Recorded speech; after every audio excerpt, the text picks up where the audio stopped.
Hi there, and welcome to episode 14 of the OGV Media Group Let's Talk Transition series of podcasts. I'm Murray Milhewish. I'm the founder and managing director of ANIT Consulting. We support offshore technology businesses get their services and technologies into the energy market and provide interim project management for the offshore wind industry. I'm delighted to have with me today Davis Larssen, Chief Executive Officer at Proserv. Hi, Davis. Thanks for joining us. Good afternoon. Thank you for being here as well. Delighted to be invited. Great. Davis, can you introduce yourself and Proserv, please?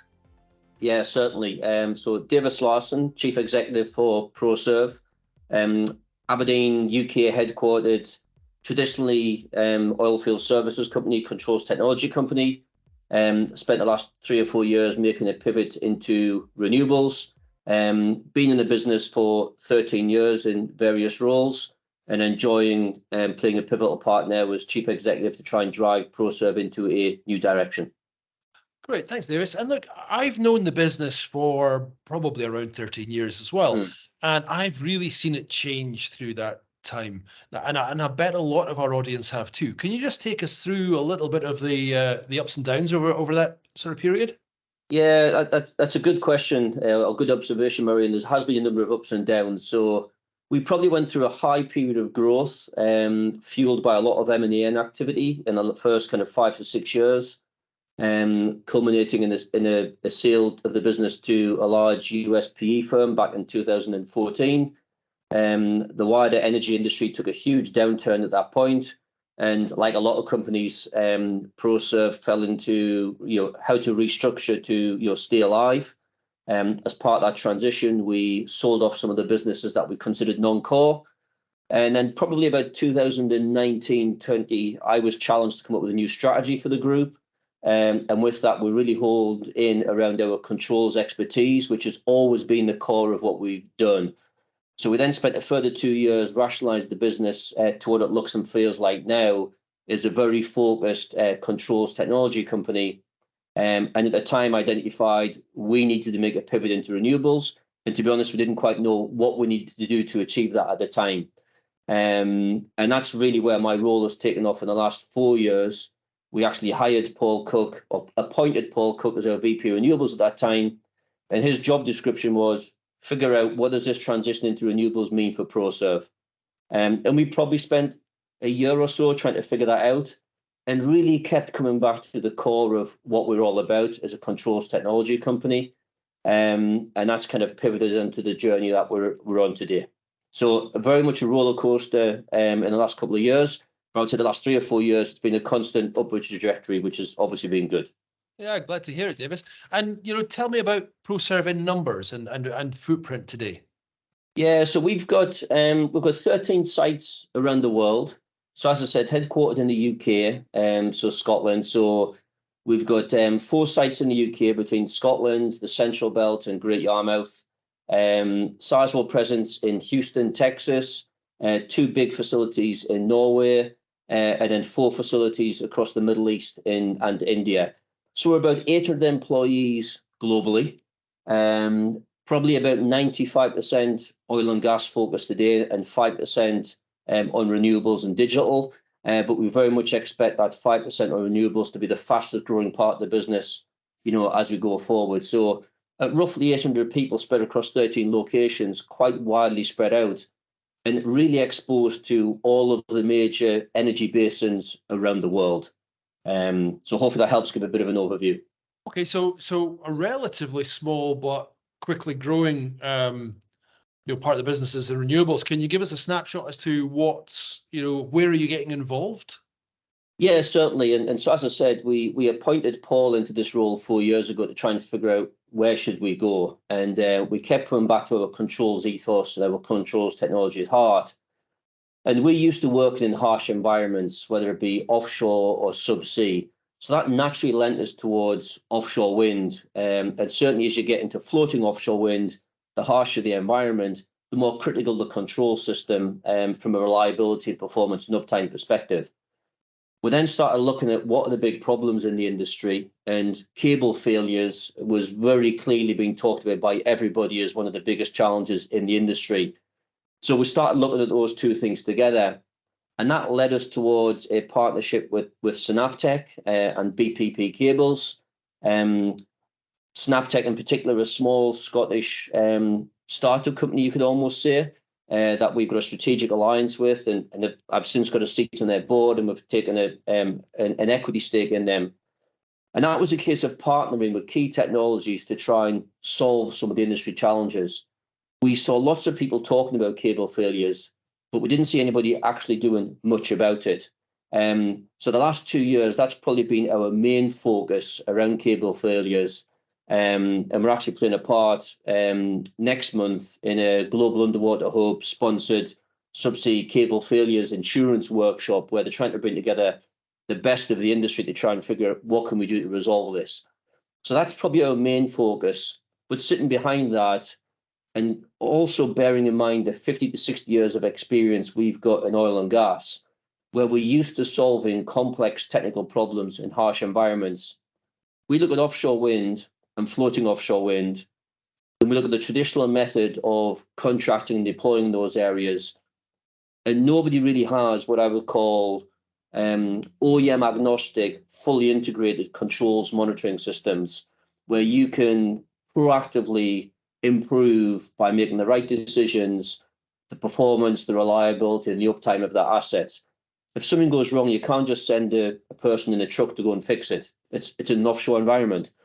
So we're very much focusing on that now, and our ECG or cable monitoring solution is a part of that.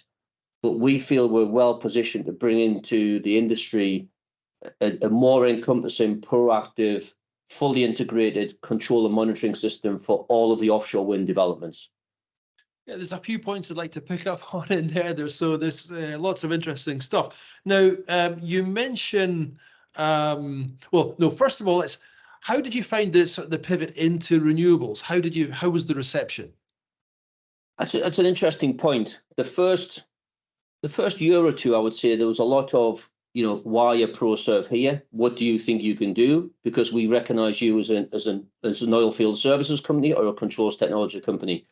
I would say over the last 12 to 18 months, that view has very much changed to, we now recognize what you can do. How can you better help us to make those steps? So I have personally seen a big change in the last kind of 2 to 3 years with that. And I do think that's probably reflective of where offshore wind is going, that I recognise in oil and gas, and certainly in the northeast of Scotland, there's a huge supply chain and knowledge base of people who've solved a lot of these problems. And therefore, if we can take them and deploy them into the offshore wind environment, then that's for the benefit of the whole economy and the broader energy space that we're playing a part in. So it's certainly changed in the last 2 or 3 years. Yeah, it's good to hear. I mean, at the end of the day, it is an energy transition, isn't it? And, yes, there's no point in getting rid of all that expertise and knowledge from before and reinventing the wheel.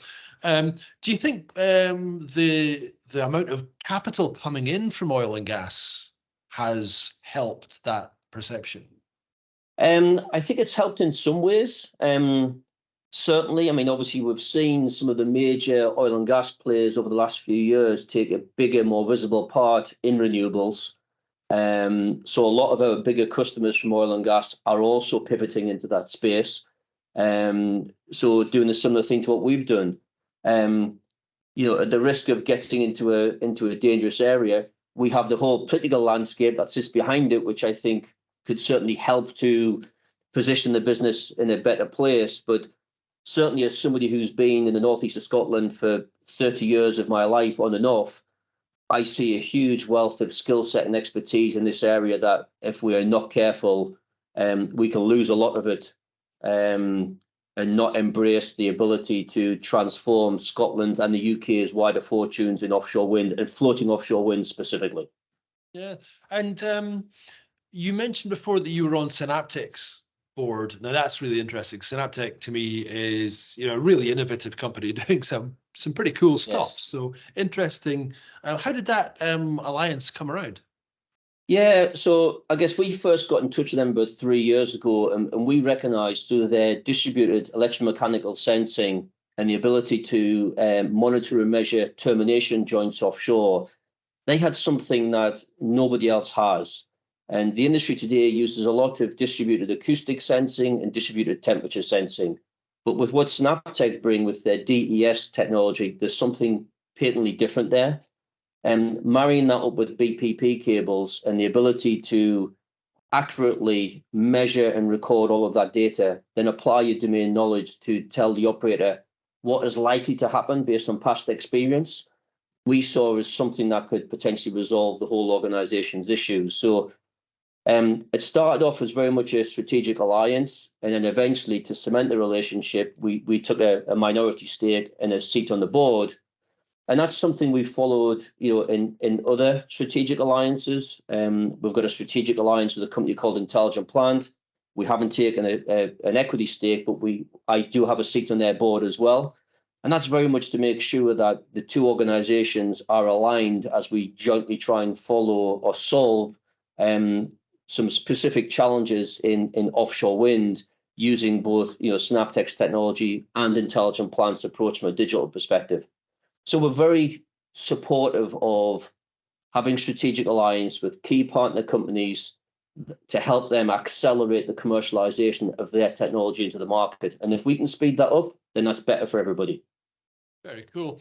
Now, thinking about seats on board, you've appointed a heavy hitter onto your board too, haven't you?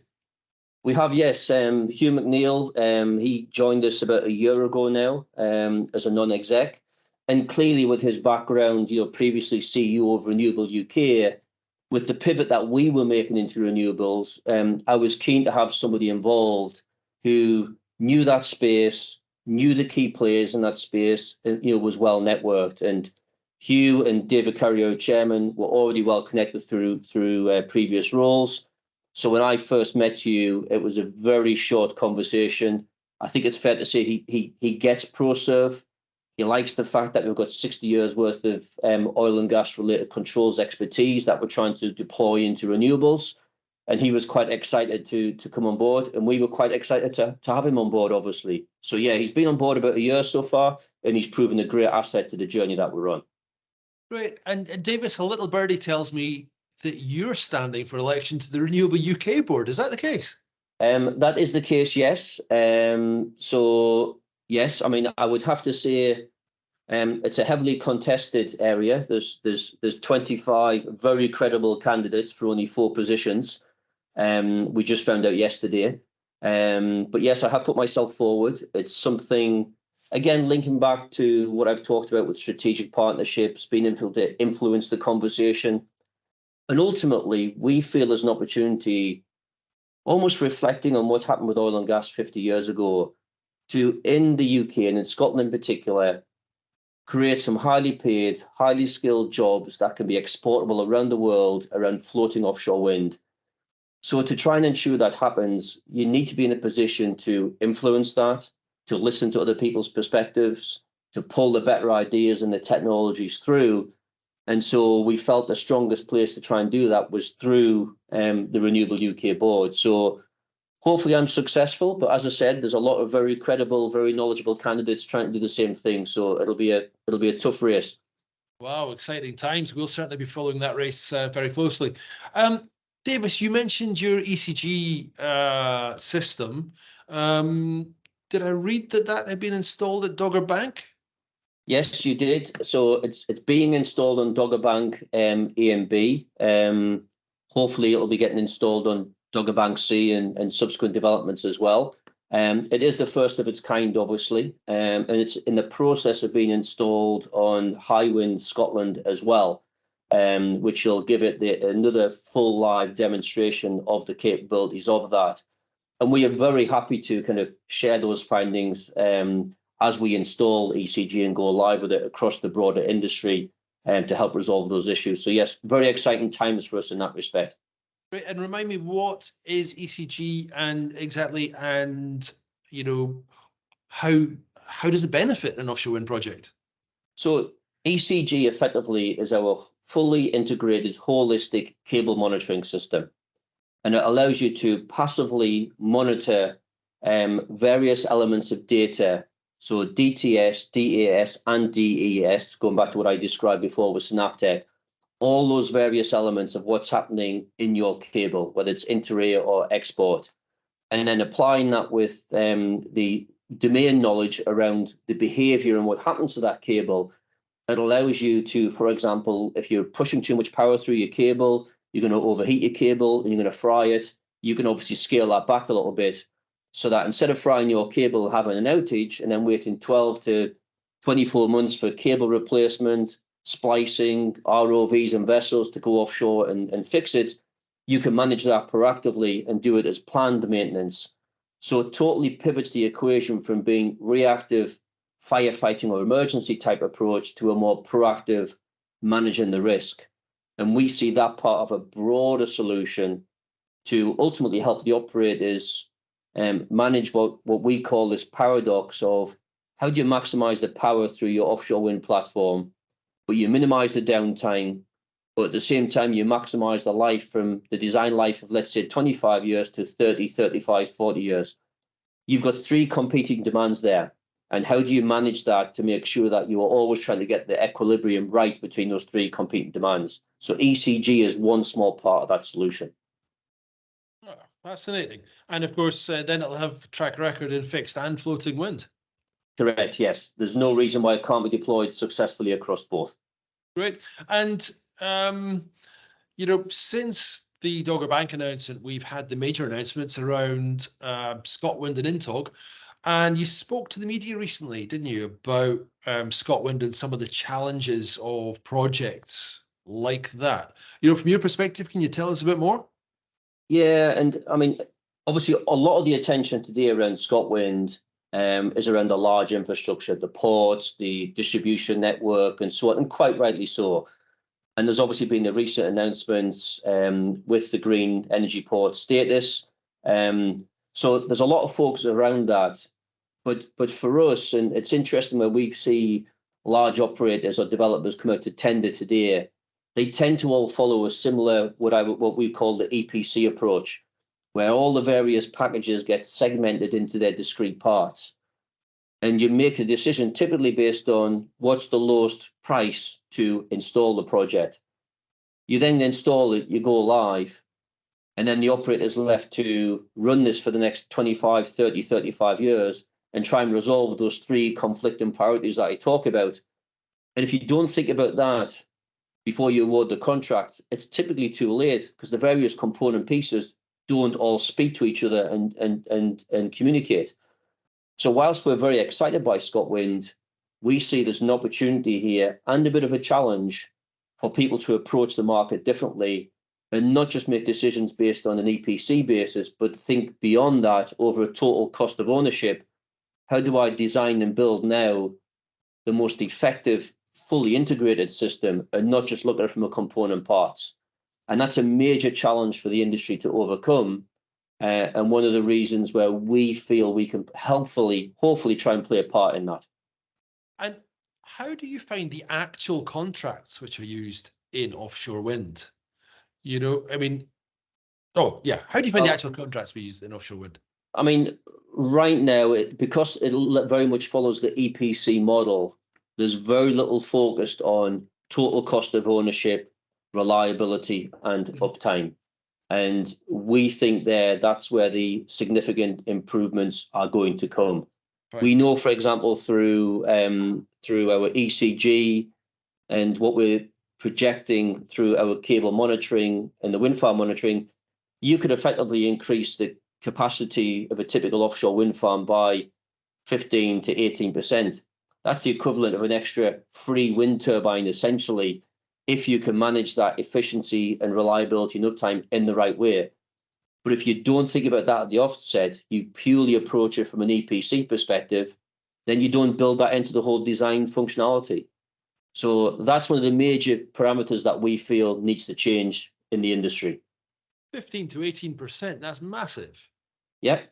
That's massive. It's a huge number. And we think to try and identify those operators who are prepared to, perhaps in their mind, take a risk on new technology, prototype it, give people like Proserv and others the opportunity to demonstrate that technology in new fields, like what we're doing with Dogger Bank, like what we're doing in high wind right now, It's those operators who in 5 to 10 years will have the real big gains because they're taking those big, brave steps early on and proving out or testing that technology, because it doesn't always work first time.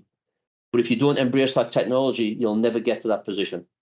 Yeah, absolutely. And now, Davis, thinking about, your entry into the offshore wind market and, the potential for this technology, which, it sounds like the opportunity for the capability is massive. I would imagine that there are quite considerable opportunities for potential employees and perhaps suppliers too. Are you recruiting at the moment? Yes, we are. I mean, right now, any given month, we've got roughly 40 to 45 open vacancies globally across the 13 sites I referred to. Our success rate at the moment is we're probably hiring about 25 to 30 of those 40 to 45 vacancies every month. And we're hiring across the scope in terms of functions, predominantly engineering based.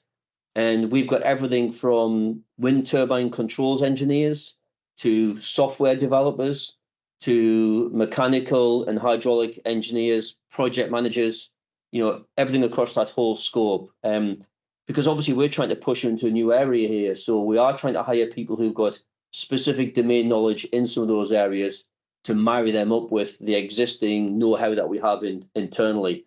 And those 40 to 45 jobs are effectively across the industry as well.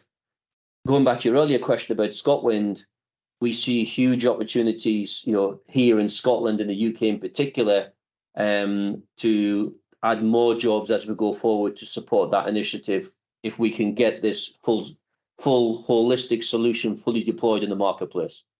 Yeah, so I mean, I guess a lot, given that you're headquartered in Aberdeen and Scotland is in Scotland, are you seeing big demand for local content? We are seeing a lot of people talk about local content, and it's an interesting conundrum right now, because if you look at a lot of the big hardware and infrastructure, the turbines, the blades, the foundation systems, we're struggling from an infrastructure perspective to build that kind of stuff in Scotland and the UK in general. And typically where we've got the capacity, we struggle to compete with other parts of the world where they've got lower cost of labour. So I think there's a geopolitical question or problem that's going to come to the fore in the next few years around that. I can certainly see us being prepared to pay a premium to build that stuff in Scotland to create jobs. But I think the limitation is going to be we'll never be in a position to export that capability to other parts of the world. With what I've been talking about and what Proserv's focused on from a software engineering, controls, domain knowledge perspective, the cable monitoring perspective, we've got the ability, we think, to create a number of high-paid, educated jobs and use them as an exportable trend, like what we did in oil and gas 50 years ago from the Northeast, but not on the infrastructure side. And that's, we feel, a big change that the industry will have to go through over the coming years. Okay. If any of our audience want to find out more about supply chain opportunities with Proserv or employment, what's the best place, Davis? Yeah, well, we put all of our job openings on our website, so proserv.com. Like I said, there's probably about 40 to 45 job openings on there right now. That's the average of what we're running at every month. We also have a number of supply chain engagement forums as well. Chris Denton, who's our VP of supply chain, he runs one of those roughly every 2 months or so across different parts of the business, where we invite both existing and potential new suppliers into the business. And we have a bit of an open day to talk around what we're doing, the challenges we're facing, where we need support and assistance. So there's certainly a number of opportunities both on the supply chain and the employee side as well. Okay, great. And of course, Proserv's involved in both oil and gas and offshore wind, which is great. As I say, it's an energy transition. Now, we often ask our guests, what is a fair transition to you? Yeah, it's a very good question. And 4 or 5 years ago, when we started this transition, we recognized the transition was underway. And we didn't quite know at that point where we should play in it, but we recognized it was certainly underway. And it's obviously gathered pace since then. So the transition is important. I think it's difficult for anybody to argue that we need, as a society, to move to more renewable sources of energy globally. But it can't happen overnight. We have been reliant on oil and gas for a long, long time. So from an energy security perspective, as has been highlighted by the conflicts in the last 18 months in Ukraine, that's brought added pressure to a lot of markets, including the UK. And we need to make this transition in a just and viable manner to protect the expertise and the livelihoods of people who are employed in that sector today, and make sure that some of those people are capable of making a pivot across into renewable sector as well. So I think it's a struggle to put an exact timeline on it. But if you look at today, the percentages of energy in the UK generated by renewables versus oil and gas, if we simply turn off oil and gas today, we'd have big problems. We would struggle to function as a society. And I realise that is not a necessarily popular view with everybody, but for me, it's the reality of where we are probably for the next 5 to 10 years. So we need to make that transition in a just manner to protect and retain the skill sets and the knowledge base to benefit renewables, at the same time as not having to be in a position to import our energy from somewhere else, which is probably going to cost us more from a balance of payments perspective, and probably will have a worse emissions or energy footprint. So, that's, I think, the transition that we need to try and get right over the course of the next 5 to 10 years. That's right. And now, how do we accelerate that transition from your perspective, and particularly, of course, the offshore wind element, which you're involved with?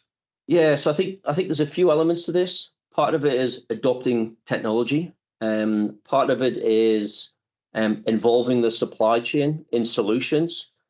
So how do we help some of the bigger operators and developers to have an incentive to test new technologies, to accelerate that process, to try something different? So I think there needs to be something around that.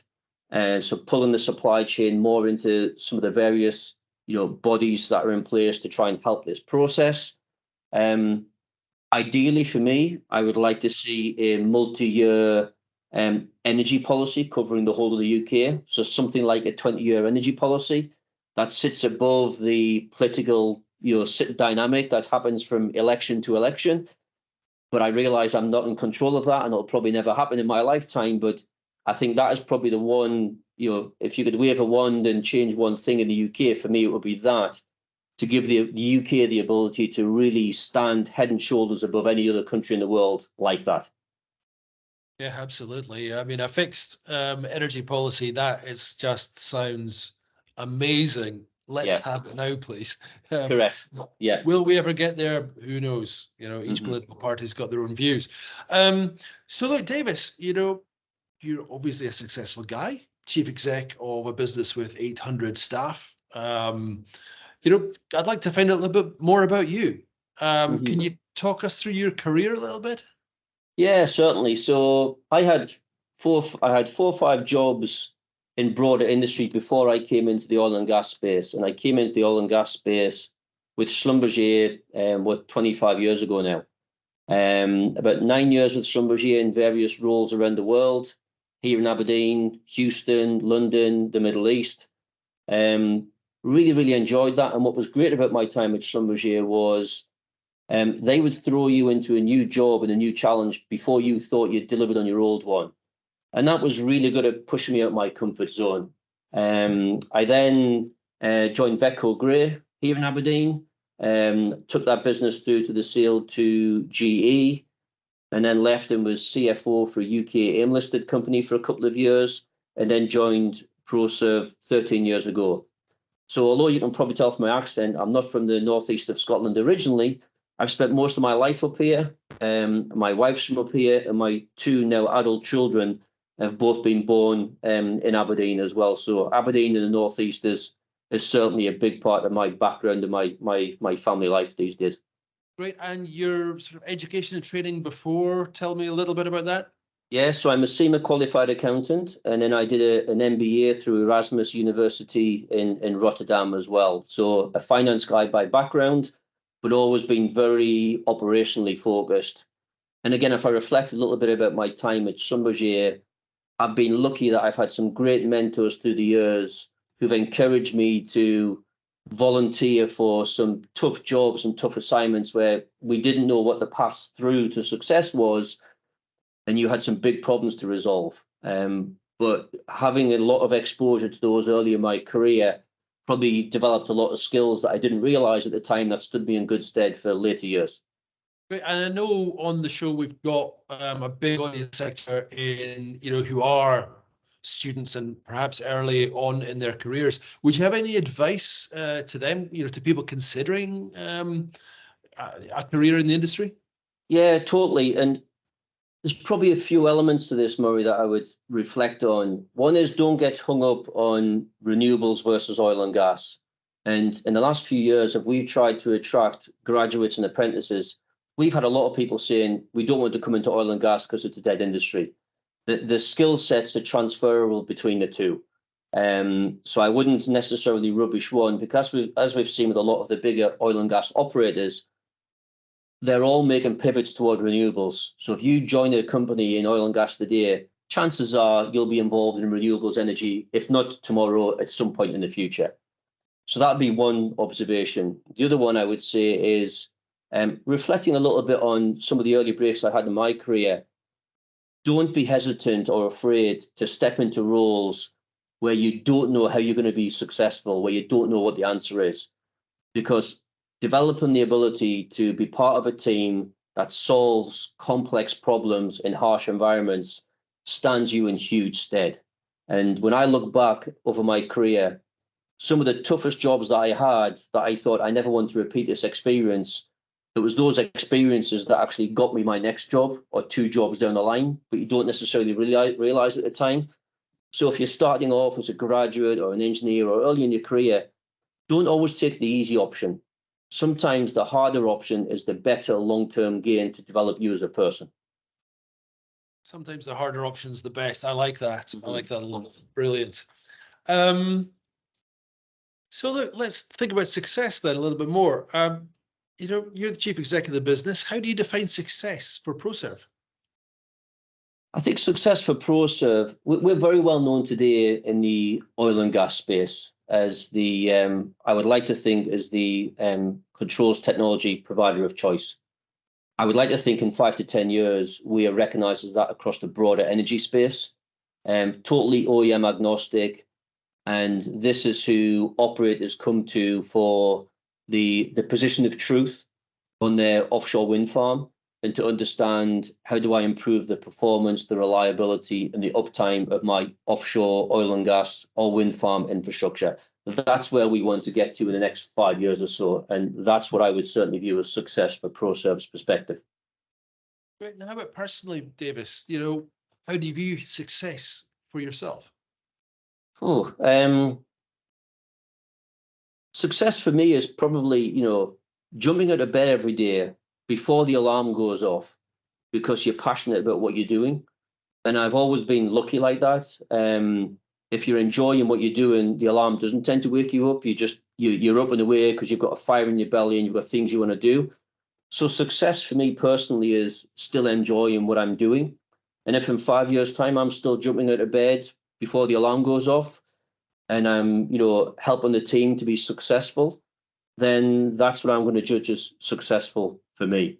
I like relaxing outside of work. I like keeping fit and cycling and going for long walks and all those kind of things and keeping the balance right. But really, it's about being part of a team that is enjoying what they're doing it with a smile on the face, but doing it with passion and drive and conviction as well. Awesome. That's great. And thanks for that answer. That's food for thought, I think, for all of us. Now, Davis, in each episode, we ask our guests to set a question for the next guest without actually knowing who it is going to answer their question. In the last episode of the podcast, we met Adam Morrison. He's the UK country manager for Ocean Winds. And Adam has left this question for you. The scale of supply chain opportunities is huge. Project developers have the will to make exciting things happen. What practical steps can they take so we deliver on the scale of the opportunity? And he then said, this is broader than just Scotland and round 4. So this is a macro thing.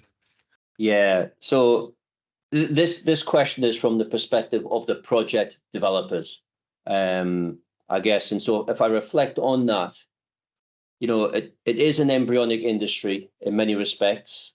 It's moving into harsh environments with offshore wind and floating offshore wind.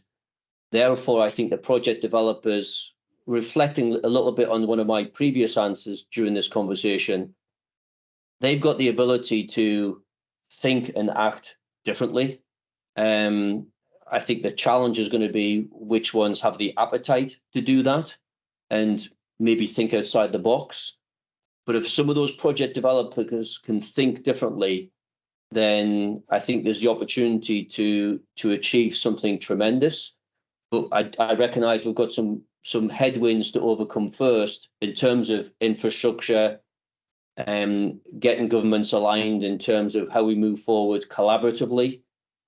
And on that collaboration point, I would say probably pulling in supply chain to listen to what new technologies are out there that can transform this business. And oil and gas haven't always done everything right, and I'm referencing oil and gas again here because that's a lot of my background. But there's a lot of other industries that have done similar things in harsh environments and been much more open and collaborative to share the challenges and share the potential solutions. If that's one thing I'd like to see improve in renewables versus oil and gas, it's that transparency around sharing the potential solutions, and don't find them and then keep them for yourself and restrict other people from getting access to it. Okay, good. That is good. I shall put that back to Adam, of course. I'm sure he'll be following the podcast. Anyway, now, Davis, ahead of meeting you today, you were, of course, asked to set a question for our next guest. It was. What is it? So my question is, how do you ensure that the decisions that you take today will be reflected positively in 15 to 20 years' time? And by reflected positively, I mean by the market, by your children, by the environment as a whole. So how do you make sure those decisions that you today are reflected in the right manner in 15 to 20 years' time? Gosh, that is an interesting perspective, isn't it? Yes. Interesting. Well, it makes you think of a lot of things. And in Proserv, we talk a lot about the front of the newspaper test. And if your family and friends, if they knew your decisions, if they were on the front page of the newspaper and they thought, that's the kind of decision I would have made, that's right, then it tells you intuitively you've made the right decision. So how do you apply that test of time for 15 to 20 years and think about the potential ramifications? Then it puts a different slant on that point. Brilliant. Well, that's not about short-term gain. It's not about short-term gain. And that, at the end of the day, in this energy transition, we're building wind farms for a 25-year life, perhaps more, I guess we do have to think in these terms. It's absolutely right. So good question. Well thought out. Thank you very much, Davis. And you know what? That actually brings us to the end of our meeting today. So, thank you for joining the podcast and keep jumping out of bed. I'm going to focus on that too. It's a great way to think about, success and staying positive and engaged in what we do. So as it's the end of our interview, Davis, I'd like to thank you, Davis Larssen, Chief Executive Officer at Proserv, for joining us today. Thank you for the opportunity as well. I've really enjoyed it. Some good thought-provoking questions, and I look forward to listening to the rest of the podcast. Great, you're very kind. Thank you. And as always, everybody, feedback on today's podcasts, suggestions on the questions that we should be asking of the leaders and innovators from the energy transition would be very welcome indeed. Even suggestions as to potential guests that we should be speaking with. Feel free to get in. Usually people get in touch through LinkedIn, or you can message me. It's Murray, that's Moray, at annetconsulting.com. Thank you very much.